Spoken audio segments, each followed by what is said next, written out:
The Truth Girls. Hi everyone, I wanted to talk about what happens to children with autism spectrum disorders when they grow up. How do they turn out? Specifically, children on the high functioning end, including what used to be called Aspergers. Now the reason I want to do this is, one, to raise awareness, and two, because if you're a parent who has a child with a high functioning ASD and you're wondering, how is this going to turn out, maybe this will be helpful. Okay, I was myself diagnosed with the ASD as an adult, what they would have formerly called Aspergers.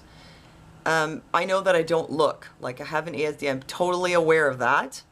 And that's probably why I want to do this video, because I want to explain how you can actually, as an adult, really not look like you have a disorder, and yet it's still sort of going on as like a background operation. A lot of times people with high functioning ASDs as adults don't look autistic, and the reason for this is that they've become highly adapted. If they've become adapted but not optimally, they often also don't look autistic, but they may look like they have a kind of personality disorder, usually schizoid, schizotypal, obsessive compulsive personality disorder, or sometimes avoidant or dependent. In an adult, it's hard to tell the difference between an ASD and a personality disorder. It takes a certain amount of skill and know-how to figure out what's really at the root of whatever problems this person is experiencing.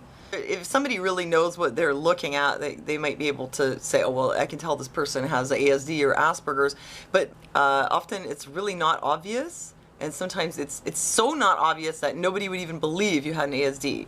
But that doesn't mean that you don't still have it, or that you're not still an aspie and you've suddenly become neurotypical. It just means that it's not in the foreground, and basically you have to learn to manage this and cope with it. But what's really confusing is that you could have somebody who seems totally fine, and then all of a sudden, like, they have really unusual behavior, or they're not able to cope.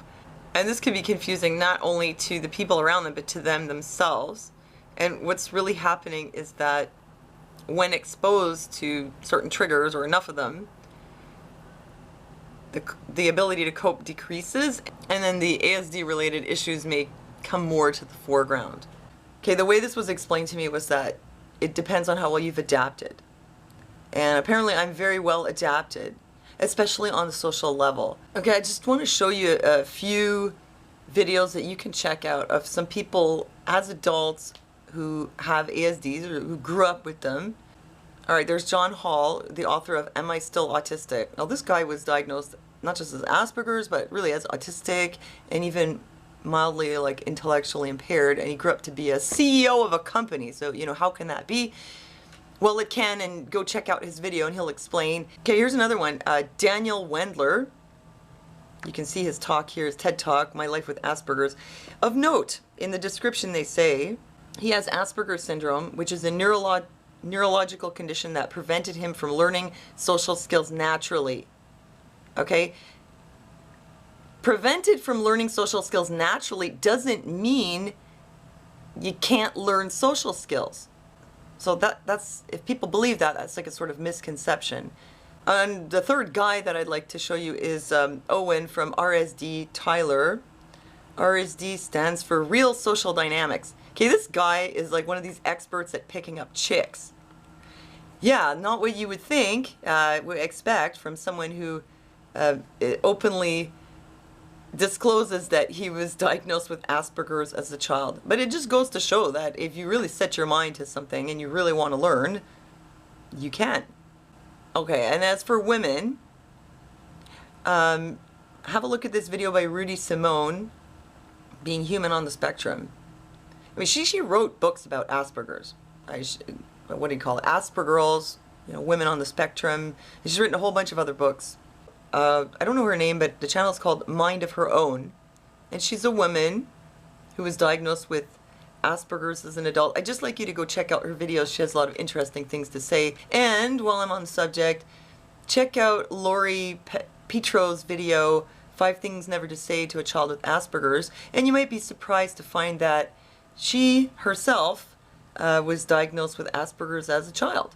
Okay, so here's the thing. So then as an adult, having adapted so well, do you no longer have a problem? Are you just, now you're neurotypical, you're like everyone else? I would say no. And this creates its own problem in that because you look normal enough for everyone to expect you to function at the level of everyone else. And yet you're still autistic enough not to be able to meet those expectations. It was phrased as such in an article on Autistic Not Weird. I think he phrased it perfectly. So let's say you're a parent. I want to explain to you what this means for the person who lives this way. Okay, this is the sort of coping zone of a, what you would call like neurotypical child. And here is the coping zone of a child with Aspergers or high functioning ASD, let's say. Okay, it's smaller. When the child is forced outside of this coping zone, there's a problem, behaviorally, emotionally. But you see, the zone is a lot smaller for the child with ASD, so it's much easier to end up outside of your coping zone. Okay, here are some things that cause the coping zone to be smaller in children with ASD. Difficulties with communication, social interaction, sensory sensitivity, having a social emotional delay, difficulty with shifting gears, and difficulty with things that are new or different people, situations. Okay, now here's what happens as people grow up. Okay, so the coping zone, as you get older, it gets bigger. And as you mature more, it gets bigger. If your coping zone is too small, then you won't be able to cope with the requirements of daily living. Like you might have difficulty holding a job or whatever it is, having relationships, staying well emotionally, meeting your needs, keeping your life in order. Okay, the person with Aspergers or ASD, the zone started smaller. It does get bigger, but it's still smaller than the person who doesn't have an ASD. And this is what you could call the coping zone. This is when you stay within what you are able to cope with, then you look normal and your functioning is okay. Okay, here are some of the things that can be the stressors that shrink your coping zone. Social overload, just because you're good at socializing doesn't mean that it's not taxing anyway. Emotional overload, difficult feelings you don't know how to deal with. People you are not comfortable with. Sometimes just being around unfamiliar people or people you don't feel comfortable with can be really taxing. New tasks, too much switching gears. It's harder for people with Aspergers to switch gears and change tasks. Sensory overload and changes in routine. And that's, in addition to the kind of things that would stress anybody. Okay, if you're exposed to these triggers or you're exposed to them too often, what happens is your coping zone starts to shrink. And at this point, the things that you could handle before, or the amount of things, now they're outside of your coping zone. And then once your coping zone is smaller, the more problematic behaviors or issues associated typically with ASD come more to the forefront. And that's what I mean, that the ASD is there as a sort of background operation. It's just that you've learned how to keep all these things in place to keep everything going.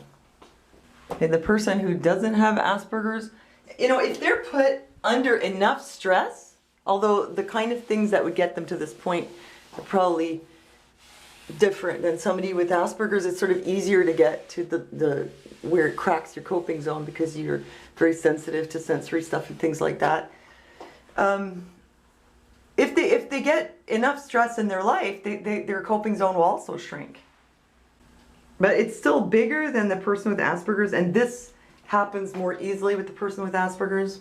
And even if their ability to cope starts to crumble, they are not going to start having autism-associated behaviors.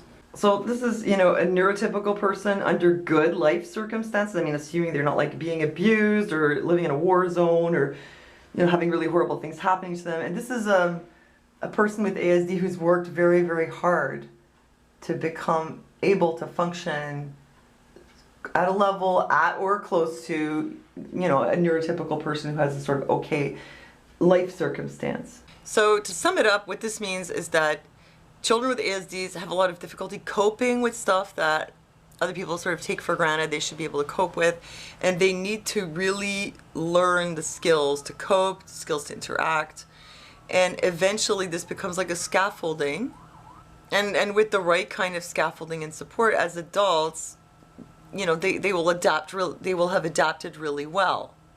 And as adults who are adapted really well, the only thing is that, like I say, it's still there as a sort of background operation, and it just requires sort of maintenance. Well, I guess the best way that I could think of this is like the person who's grown up with an ASD but has adapted really well, the ASD becomes like sort of subclinical.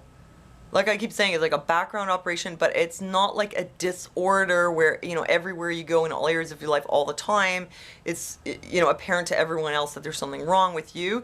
It's more just like something that you've learned to manage. Just like a dyslexic who has learned to read, they're still dyslexic, but yet they know how to read, if that makes sense to you. So it's like you're able to maintain your functioning, unless these triggers come in, then it starts to sort of deteriorate. But what you need at that point is, A, you need coping strategies for how to get yourself back to having that bigger circle of coping, and B, you need support.